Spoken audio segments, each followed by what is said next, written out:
La pregunta a la que trata de responder este tema es si nuestro sistema educativo actual es un sistema que sirve para afrontar los retos de una sociedad como la actual, una sociedad a la que aquí me referiré como la sociedad del conocimiento. De lo que voy a hablar es lo siguiente. Primero haré una introducción a este tema y a continuación hablaré de estos puntos que aparecen ahí. Primero la cuestión de la relación entre educación y empleo. En segundo lugar, la necesidad de construir una ciudadanía democrática, participativa, implicada. La necesidad de que se extienda el éxito escolar para todos y para todas. Y aquí ya anuncio que por éxito escolar aquí voy a entender obtener como mínimo una credencial de educación secundaria superior, que en el caso de España es el bachillerato o los ciclos formativos de grado medio. A continuación, la cuestión de la necesidad de aprender permanentemente y finalmente la cuestión de la producción acelerada de conocimiento, como la sociedad de conocimiento en definitiva significa, entre otras cosas, esta producción acelerada de conocimientos.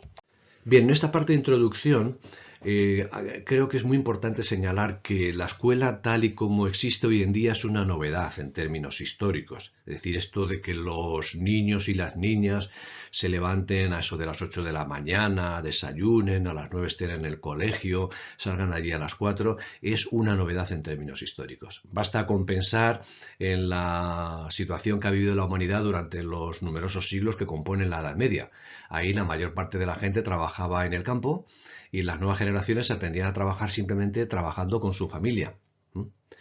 Y esto cambia con la revolución industrial. Con la revolución industrial, los niños ya no aprenden a trabajar con el seno de la familia, sino que aprenden a trabajar en la escuela. Quizás no tanto en un principio las destrezas que exigen los puestos de trabajo como las actitudes. Hay que tener en cuenta que durante el periodo previo a la revolución industrial o durante la mayor parte de la Edad Media, la gente trabajaba siguiendo la secuenciación de la climatología o de las estaciones del año, es decir, en determinada época había que sembrar, o en determinada época había que recoger la cosecha, si llueve intensamente simplemente no se puede trabajar y de buenas a primeras la gente tiene que trabajar en escenarios, en lugares inhóspitos, cerrados, las fábricas estas manchesterianas de comienzos de la Revolución Industrial o de fábricas que existen en algunos países, sobre todo del tercer mundo. Por tanto, el objetivo que tiene la escuela es doble. Por un lado, el de formar trabajadores y por otro lado, el de formar ciudadanos, personas que se identifiquen con las incipientes naciones que se forman a lo largo del siglo XVIII y XIX. En todo caso, conviene tener en cuenta que más allá de la alfabetización, la escuela está concebida para los grupos privilegiados, para la nobleza, para la alta burguesía, para los varones, no se olvide, las mujeres están excluidas de la escolarización, y para la gente de raza blanca.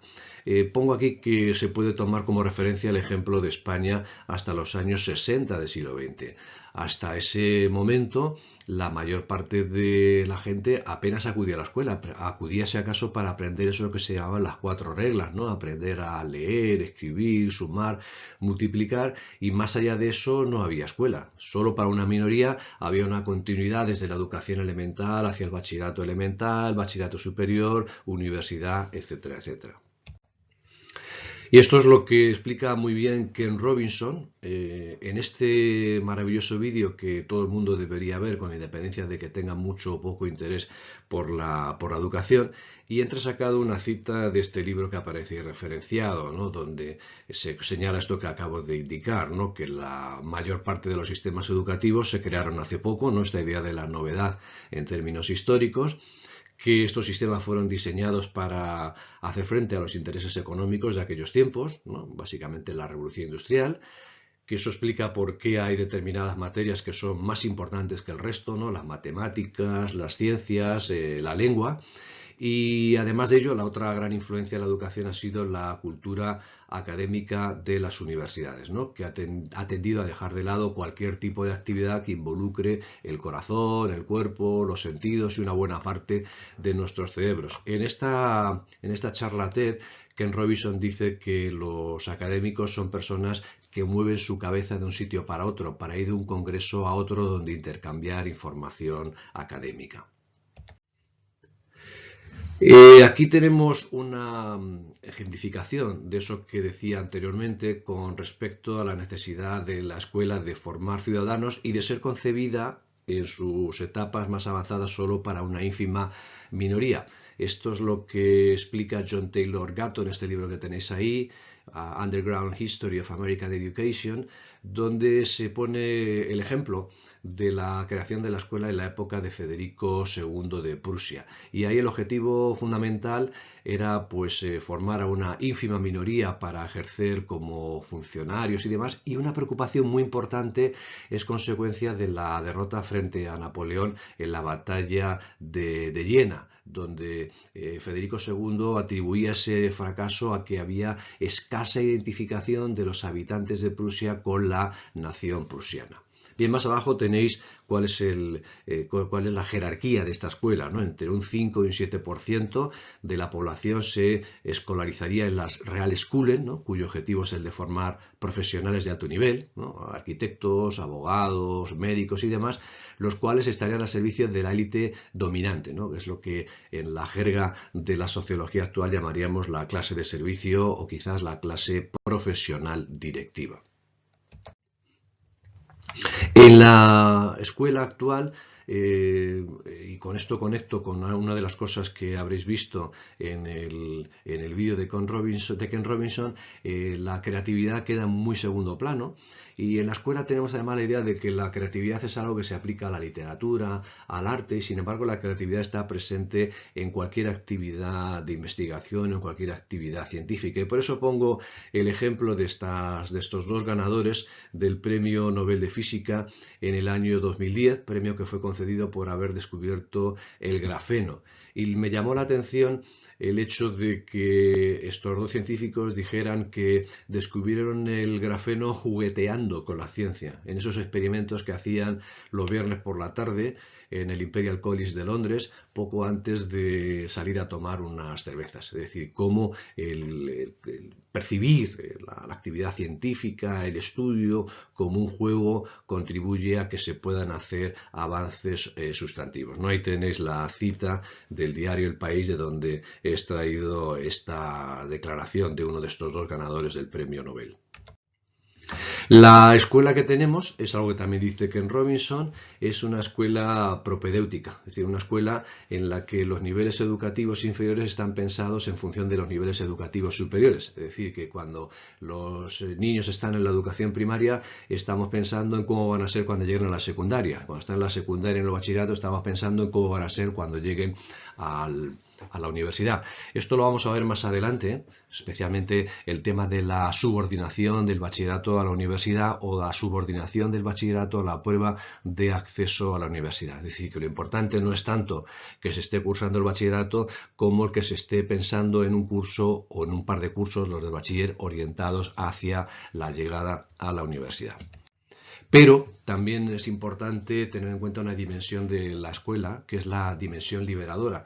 Por eso pongo aquí este fotograma o esta foto de La lengua de las mariposas, que es una película española que está ambientada en una población rural de Galicia durante los años 30, los años de la Segunda República, y lo que muestra muy claramente la película es cómo la escuela o el maestro de esa escuela es capaz de llevar a esta población remota un mundo absolutamente sorprendente y desconocido por la población, ¿no? El título es La lengua de las mariposas porque es una de las cosas que sorprende al niño protagonista de la película, ¿no? Que las mariposas hagan la libación o que la naturaleza es un espectáculo maravilloso y cosas por el estilo. La película está basada en un cuento de Manuel Rivas, un autor, un literato gallego. Bien, y entramos ya en materia. Primera cuestión, la cuestión de la educación y el empleo. Decir que la relación entre la educación o las credenciales escolares, los títulos educativos y los empleos es hoy en día más intensa que nunca. Aquí tenemos un dato de Pat Barth, donde señala que en los Estados Unidos en 1973 la mitad de los empleos de fábricas eran desempeñados por personas que habían abandonado la escuela tempranamente, mientras que en 2000 ese porcentaje fue tan solo del 19%. Quiere esto decir que hoy en día es muy difícil acceder a los empleos si no se tiene determinada credencial educativa, especialmente una credencial educativa de educación secundaria superior. Es por eso que Max Weber decía que la escuela es una institución hierocrática, una institución que, al igual que la Iglesia, dispensa bienes de salvación. Los bienes de salvación que dispensa la Iglesia pues es la salvación eterna, el no quemarse eternamente en el infierno y cosas por el estilo. Y en el caso de la escuela, los bienes de salvación que dispensa son los títulos escolares. Si los títulos escolares lo tienes muy difícil para desenvolverte adecuadamente en el mercado de trabajo, es decir, estarías condenado al infierno de los malos empleos, de la eventualidad, etcétera, etcétera, etcétera. Y eso es lo que explica esta obsesión que tienen los padres y las madres porque sus hijos obtengan el mayor número o las credenciales educativas más altas posibles, ¿no? Porque vayan a la universidad, porque estudien bachillerato en lugar de estudiar formación profesional de grado medio y cosas por el estilo. No obstante, recientemente en la historia de España ha habido situaciones en las que las credenciales educativas no eran muy importantes. Es lo que ha ocurrido recientemente a comienzos de este siglo con el boom de la construcción, donde mucha gente de clases humildes, abandonaba tempranamente la escuela, atraída por los cantos de sirena de trabajos en el sector de la construcción relativamente bien pagados y para los cuales no se requiere ningún tipo de titulación.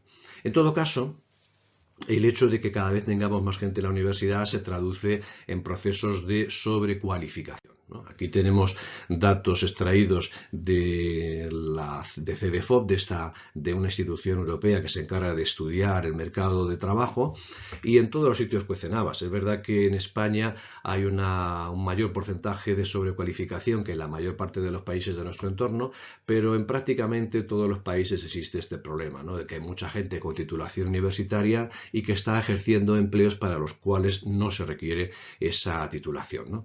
Y la crisis económica de 2008 pues ha agravado este desajuste de las competencias, ¿no? Es decir, que cada vez hay más personas que trabajan en empleos que no requieren o que requieren una titulación o unos conocimientos inferiores a los que han adquirido en la escuela, ¿no? Ahí tenéis el dato de que alrededor de 1 de cada 4 jóvenes adultos altamente cualificados están sobrecualificados para su trabajo, que quienes han obtenido un título universitario después de la crisis, después del inicio de la crisis, después de 2008, tienen casi el doble de probabilidades de estar sobrecualificados para su primer empleo que los graduados entre 1991 y 2000, ¿no? Es decir, que también hay que tener suerte para elegir el momento en el cual uno nace, ¿no? Es decir, los que han nacido en este periodo pues tienen la enorme desgracia de vivir un proceso de sobrecualificación enorme.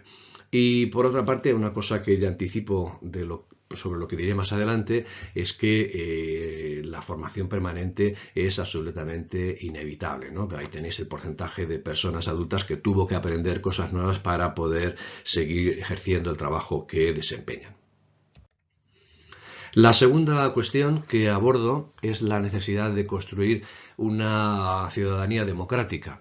Un antiguo presidente de Alemania Federal, de la República Federal de Alemania, decía que no puede haber democracia si no hay demócratas. Y los demócratas no surgen espontáneamente, sino que para ello hay que crear una ciudadanía democrática. Especialmente hoy en día, ¿no? Hoy señalo ahí la cuestión de la lucha contra las fake news. Hoy en día las noticias falsas, no contrastadas, se extienden con relativa facilidad a través de las redes, Facebook, Twitter y demás.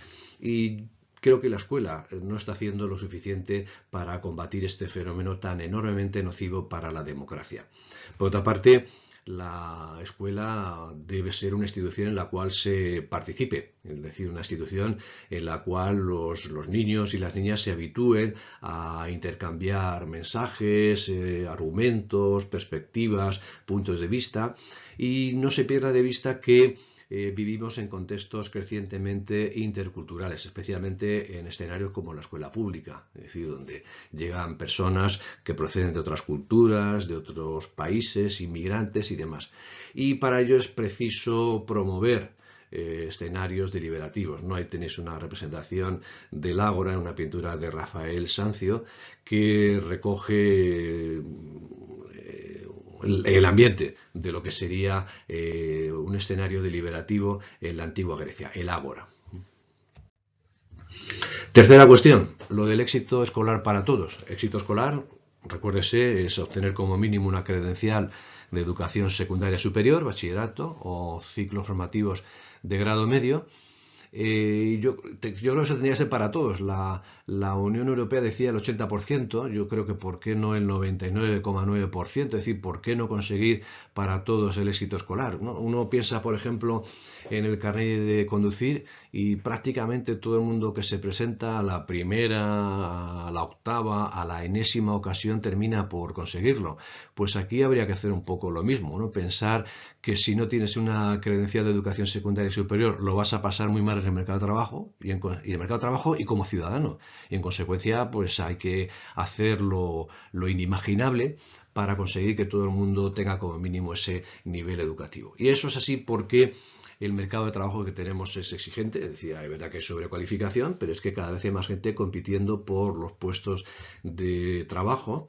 Lo vamos a ver en el siguiente tema. El éxito escolar está desigualmente distribuido en función de elementos como la clase social, el grupo étnico o el hecho de ser inmigrante o no. Y ahí tenemos una cita de Andreas Schleicher, que es el coordinador general de los informes PISA, donde se puede ver la absoluta importancia que tiene el conseguir que todo el mundo tenga éxito escolar, ¿no? Decía que en febrero de 2008 tuvo un intercambio con embajadores de la OTAN sobre el trabajo de la OCDE en materia de desigualdad y decían estos responsables que se están dando cuenta de que las desigualdades en la educación constituyen un terreno fértil para el radicalismo. Y más abajo tenemos una cita de la Comisión de las Comunidades Europeas en la que se puede observar la importancia que tiene el conseguir que todo el mundo tenga como mínimo esa credencial de educación secundaria superior y en qué se traduce esto en términos económicos, ¿no? Ahí tenéis el Estados Unidos, el coste bruto medio en el curso de la vida de una persona de 18 años que abandona los estudios de enseñanza media se estima en $450.000. Y en el caso del Reino Unido, si un 1% más de la población activa tuviera una titulación de enseñanza media en lugar de carecer de ella, el beneficio para el país ascendería a esos 665 millones de libras esterlinas anuales. Es decir, que si un instituto de 4 líneas con el grupo A, B, C y D, ¿no? 100 alumnos en primero de la ESO, segundo de la ESO, el claustro se pusiera de acuerdo en decir, bueno, vamos a conseguir que un 1%, uno de los 100 alumnos que tenemos, uno más, consiga una titulación de bachillerato o de un ciclo formativo de grado medio, eso lo notaría nuestro Producto Interior Bruto. Y vamos a ver los niveles educativos de la población. Bien, este gráfico, la dualidad del sistema educativo en España, referido a personas cuyas edades están entre los 25 y los 34 años, es muy interesante. Es verdad que es del año 2011 y mucho ha llovido desde aquel entonces. El artículo está publicado en 2015 y no he encontrado ninguna gráfica similar. Es verdad que las cosas han cambiado, no mucho, pero se puede señalar algún aspecto muy interesante que sigue existiendo en la actualidad. Primero voy a hablar del caso de España, ¿no? Que lo tenemos ahí en la quinta línea, y el caso de España es un caso excepcional en los países de nuestro entorno. Por un lado es un país que tiene un porcentaje de población joven muy alto, con una titulación elemental, una titulación educativa elemental, primaria o secundaria básica, pero también un porcentaje relativamente alto de personas con educación terciaria sobre todo universidad, pero también los ciclos formativos de grado superior, ¿no? Tenemos un 35% de personas con muy poca titulación, un 39% de personas con educación terciaria y en consecuencia tan solo un 26% de personas que tienen educación secundaria superior, ¿no? El bachillerato, los ciclos formativos de grado medio. Y algo que yo creo que se puede ver en esta gráfica es que es difícilmente sostenible esta idea que mantienen algunos analistas y algunos políticos, sobre todo de los partidos de la derecha, de que en España hay exceso de titulados universitarios. Ese 39%, recuerdo, no son titulados universitarios solo, sino que son universitarios más graduados en formación profesional de grado superior. Bueno, ahí tenemos un 39%, pero hay países como Corea del Sur, donde ese porcentaje se eleva al 64%, o el 57% de Canadá, o hay varios países, como se puede ver, que tienen un 47%. En la gráfica pequeña que tenemos en el lado derecho tenemos datos más actualizados, ¿no? Donde se ven estos mismos datos en España, en el periodo que tenéis ahí contemplado, la OCDE y la Unión Europea a 22, ¿no? Los países más avanzados o más desarrollados de la Unión Europea. El cuarto aspecto que señalo es la necesidad del aprendizaje permanente. Una de las características fundamentales de la sociedad del conocimiento es que el conocimiento es la principal materia prima en prácticamente todos los procesos productivos. Es decir, ya no estamos en una economía en la que el carbón y el acero, recuérdese que la Unión Europea antes de ser la Unión Europea, fue la comunidad del carbón y del acero entre Alemania, Francia, etcétera, etcétera, sino que hoy en día es el conocimiento. O Lenin, ¿no? Decía que la revolución rusa era los soviets más la electricidad. Eso ya es el pasado. Hoy en día lo fundamental es el conocimiento y por eso señalo ahí la importancia de innovar. Algo que se puede detectar a partir del número de patentes triádicas. Patentes triádicas son las patentes registradas en Europa, Japón y los Estados Unidos. Y desgraciadamente ahí España está en una posición muy atrasada, ¿no? Países mucho más pequeños en territorio, sobre todo en población, como Dinamarca, Suecia, etcétera, etcétera, tienen muchas más patentes triádicas que España. Y estamos en una situación de incertidumbre con respecto a los empleos. Es verdad que esto se lleva diciendo ya desde hace décadas, ¿no? No sabemos cómo van a ser los empleos del futuro, pero es que hoy en día tenemos datos fidedignos sobre cómo va a ser o cómo se va a configurar el mercado del empleo de aquí a unos pocos años, ¿no? Si uno ve, por ejemplo, los datos de CEDEFOP, ¿no? La institución que he señalado, que he citado anteriormente. Y por otra parte está claro que eso que se llama la cuarta revolución industrial o el Internet de las cosas y demás va a cambiar o está cambiando las cosas de un modo radical y desconocido para la humanidad. El quinto aspecto es lo de la producción acelerada de conocimiento.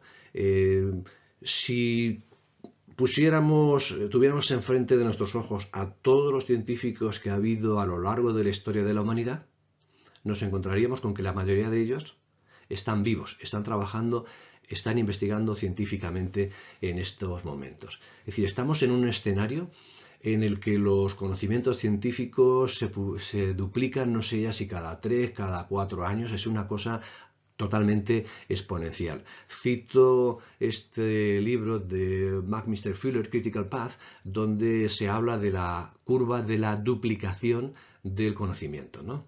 Que consiste en hacer equivaler todo el conocimiento acumulado hasta el año 1 de nuestra era a la unidad. Muy probablemente, dice este hombre, que el conocimiento no se multiplicó por 2 hasta el Renacimiento, es decir, hasta 14, 15 siglos después.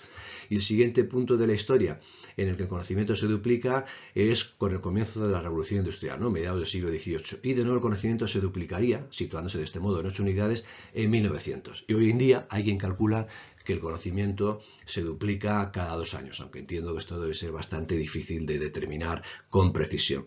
Y aquí más abajo saco una cita del libro que hemos visto anteriormente de Andreas Schleicher, el coordinador general de los informes PISA, donde dice que los conocimientos que obtuvo de su licenciatura en físicas pues hoy en día están absolutamente periclitados, pero a cambio ha aprendido otras cosas como consecuencia de su experiencia en el empleo.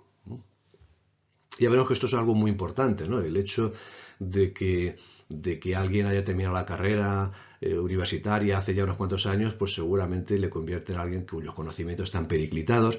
Pero lo más grave, lo vamos a ver más adelante, es que los contenidos de las oposiciones a maestro y a profesor de secundaria están totalmente periclitados. Son conocimientos referidos a lo que se sabía hace 20 años. Y no solo es que el conocimiento se duplique cada cierto tiempo, sino que el conocimiento es ubicuo, es decir, que el conocimiento está no solo en la escuela, como veíamos en la descripción que hacía de la película de las lenguas de la mariposa, sino que el conocimiento está en Internet, está en las televisiones, está en los museos, está en gente que sabe. Por eso ahí he puesto un link, bueno, se puede ver, ¿no? Simplemente escribiendo en las piedras sobre el mundo, un link con la película esta de Adolfo Aristarain, donde se ve como un geólogo, el personaje que representa José Sacristán, aparece en un pueblecito remoto de La Pampa, Argentina, y lo que hace es acudir a la escuela para contar a los niños cómo funciona, cuál es la dinámica de las rocas, la geología, y los niños quedan totalmente asombrados. Es decir, lo podéis ver, son 3 o 4 minutos y es algo que merece la pena observar. Bien, como conclusiones, ¿qué cabe decir de lo que he planteado hasta ahora? Bueno, pues primero, tenemos una escuela claramente deudora del pasado, una escuela que puede responder quizá a las necesidades de comienzos de la revolución industrial, pero que hoy en día empieza a estar claramente desfasada. Que las credenciales educativas son cada vez más importantes y lo que decía antes, ¿no? Esto explica la obsesión que tienen los padres por inculcar a sus hijos la necesidad de que sigan estudiando.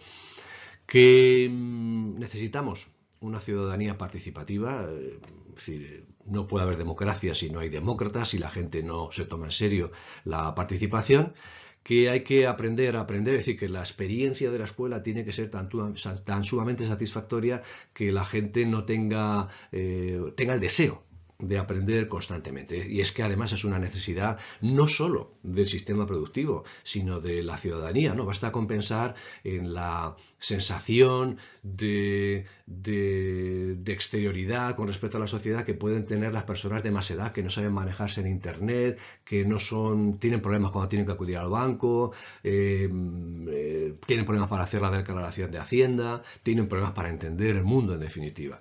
Y la pregunta con la cual concluiría esta presentación es si responde nuestra escuela a las necesidades del presente. Y para acabar tenéis ahí una entrevista de 12 minutos a Mariano Fernández Enguita, donde se habla de muchas de las cuestiones que he abordado en esta presentación.